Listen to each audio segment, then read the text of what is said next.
Vienna was our second city, and this time we wanted to see if what we learned in Rome actually carried over. We spent 8 days here, walked fewer miles, used a lot more public transportation, and leaned into routines that helped both our budget and our energy, especially during one of the most expensive times of the year. There were wins, a few costly mistakes, and a steep learning curve with transportation that eventually turned into confidence. In this video, we're breaking down what Vienna really cost us, where we spent more than planned, where we saved intentionally, and what we'd absolutely do again. This is what long-term travel looks like once the systems start to click, even when it's not perfect. This video is going to talk about our budget while we were in Vienna. One of the biggest differences in Vienna while we were there for more days was that we stayed a little bit further away from the city center. And we also had some lively learning curve on public transportation. Just to show how much less we walked, we actually averaged, instead of 20,000 steps when we were in Rome, 11,300 steps per day. And instead of 9 miles, about 5 miles. It was also much colder. To remind you, our budget for this trip is to average $165 a day. After 8 days in Vienna, we'll tell you at the end what that actually came out to be. And Vienna is a really expensive city, and we went at one of the most expensive times of the year because they're known for their Christmas markets. Which is why we picked it. Totally. Leads us nicely into our first category of transportation. To get to Vienna, we took a Ryanair flight. Mm-hmm. It's our first budget flight. First budget flight. Well, that's not true. First budget flight in Europe. Oh, yeah. Right. And I will rank Ryanair way above some of the budget airlines that we have in the United States. Should we throw some people under the bus? I'm just going to say Dollar Store and Dollar General looking airlines don't measure up to Ryanair. Ryanair has this really cool self-check-in system. You go up to the kiosk, you put in all your information, you scan your own bag, and you put it on the little conveyor belt, and boop, off it goes. Now, I will tell you, do not try and screw with the budget airlines. They will weigh your bags, they will measure your bags. And so even though we have these little backpacks, which in the United States are considered a carry-on, they're over 10 kilos and they're a few centimeters too big. And we saw people, they will charge you $100 a bag if you try and sneak it in. Whereas we paid $30 a bag to check it. Now, we'd love to save the $60 or 60 euros. But the reality is we can't get into a bag this big for a year. We do that all the time at home for a weekend. So play inside of their rules. Mm-hmm. Know what expect it, know it, pay for it in advance if you need it. Mm-hmm. You know, I'd rather have my bag with me and not have to check it, but they don't allow it. And the Ryanair flights were way less expensive than getting a major airline flight. So the two of us paid $267.55. To be clear, that was for both of us, not each of us, to get to Vienna from Rome. And that is including also spending $30 each to check our bag. We have found flights, like in the future, we have a flight on Ryanair that was 20 euros, but we had to pay an extra 30 euros to check our bag. Still a 50 euro flight is very, very cheap. But if you can, like if you're traveling and you can get yourself down to just that little tiny carry-on, and I can put the dimensions here. It's centimeters. It's small. But if you can do it, you can get around Europe very inexpensive using things like Wizz Air, Ryanair, TAP Air. Our other transportation cost, which is about a third or almost a third, a little more than a third of our flight, was the trains in Vienna. And part of that was because about $35 of that is because we just messed it up. Yeah. When you're buying the train tickets there's a little checkbox on the touch screen that defaults to including inner city transportation. So that would give you your metro or your bus pass, and it defaults to that automatically, which doubles your ticket cost. A little more than doubles. From where we were. Mm-hmm. We didn't figure that out till the second to the last day, that when you click that box to uncheck it, yeah, then your train ride is way cheaper. So we went from it was $9.20 to $4.40 for both of us. Yeah. So lessons learned. Actually, in full disclosure, we struggled the first day at the at the train station.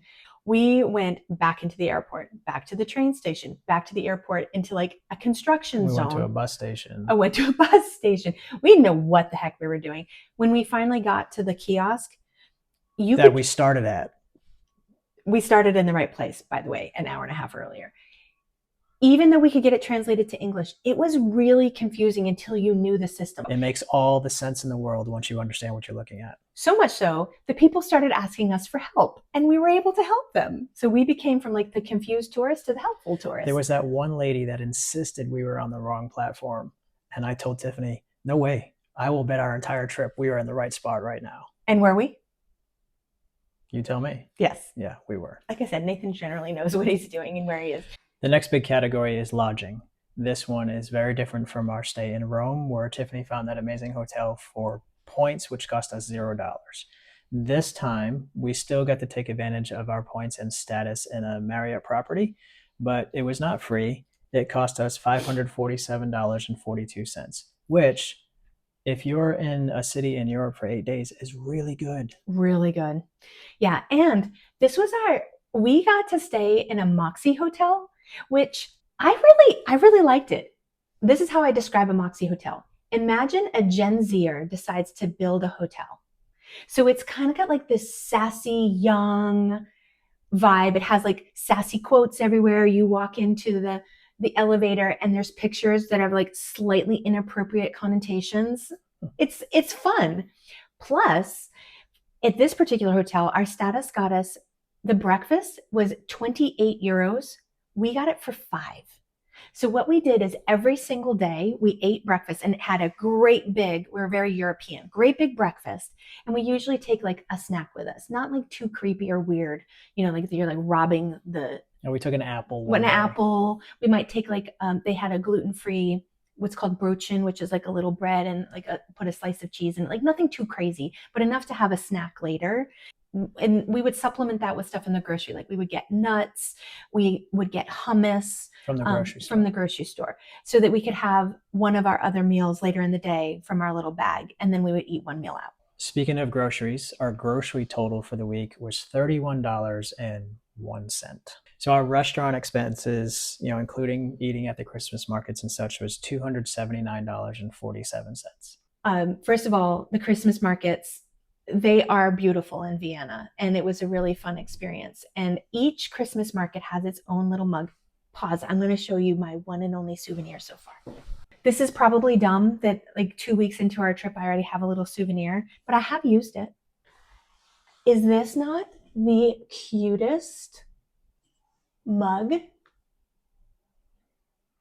And it was one of the only ones written in German. Now, you have to understand, we did not go into a store that sold mugs and she found this one and she picked it out. When you go to the Christmas markets in Vienna, you put a deposit on a mug and you carry it around, and it's ceramic. Yeah. You carry it around with you and you refill it with whatever drink that you want to pay for, and you can keep it or you can return it and get your deposit back, which was €5. Yeah. So we had done this in several other Christmas markets, but this one Tiffany decided she wanted to keep forever. Yes. My little souvenir.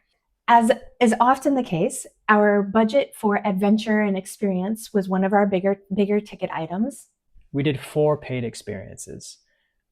I think our favorite was the Spanish riding school. Whoa. Easy now. The horses were beautiful. And it was just fun to see that and being in that environment. And you can feel the history there too, and the pride in their heritage. If you ever get the chance, I highly recommend it. We went to the morning exercise. Now you can go and see a show, which those were sold out, so we couldn't see them. But the morning exercise alone was totally worth it. Another one that we did was touring the Vienna State Opera House. That is a beautiful building on the outside, but half of it was destroyed during World War II. One of my favorite parts about that tour was, as we're on the inside, you can very distinctly see the architecture from when it was originally built compared to where it was restored after the war. Another experience that we did that might have been a bit of a tourist trap was the chocolate museum. Yeah, I thought what we were going to do is we were going to go through the process and see the process of taking like a cocoa bean and turning it into chocolate. They did explain it, but you didn't see that process. So I would say pass on that one. I would say pass. One I thought that was very good, and you wouldn't necessarily be able to find this other than during Christmas time, but we wanted to go to some sort of musical event related to Christmas. I wanted to hear Christmas music. So we found, or Nathan found actually, a trumpet. So it was 3 trumpets playing Christmas music in a Gothic church. And that one I really liked. There was also this beautiful nativity scene. And I can't even call it a nativity scene. It was more like an entire diorama of night of the birth of Christ, but it was the whole city and there was moving parts. But I think somebody stole baby Jesus. Or they lost him because he was missing Baby Jesus out of the nativity scene. I thought that was terrible. Who does that? Funny little note. Sometimes in Europe, you have to pay to use the toilet, which as an American, didn't know that. I actually knew it because I've been to Germany before when I was young and you had to sometimes pay there.